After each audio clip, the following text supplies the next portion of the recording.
Hello and welcome to Thread Sketching in Action. I'm Deborah Wirsu. I can't believe this is number 52. It only seems like yesterday I began this series. And now that I've come this far, the series is set to continue after New Year. When searching around for ideas for this week's piece, I returned, as I so often do, to my photos.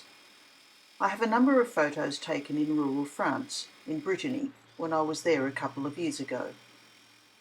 A short stroll from where I was staying, along a country lane, I came across a quaint, tiny stone church in the middle of the field, with just a few trees to one side for protection. Growing alongside the church walls was a cheerful display of buttercups who had taken up residence by chance or opportunity. This was not a planned garden, but these buttercups had naturalised, taking warmth and shelter from the old stone walls. One of my photos was rather out of focus, but I liked the scene and decided to create this little thread painting using it as inspiration. Beginning with the collage background, stitching starts with the areas that lie the furthest away from the viewer. This helps create depth in a picture, moving from background to foreground.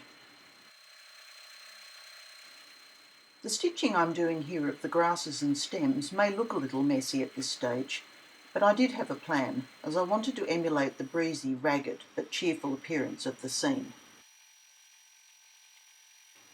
Once most of the grass and stems were complete, and using quite a range of different coloured threads, it was time to add the buttercups. Using just one colour can look very flat, so unless particularly setting out to achieve that look, I like to use many shades of colour.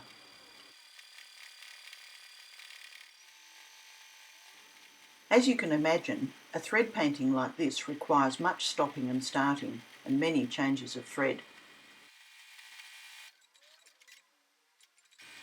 After completing the stitching of the buttercups, I went back to my green threads to work in the flower stalks, and then I just kept tinkering until I was happy with the overall look of the piece.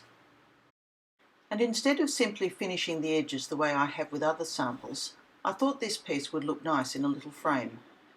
Now I just need to rummage around to find one the right size. Thanks for your company this year, and I really look forward to seeing you again in 2016.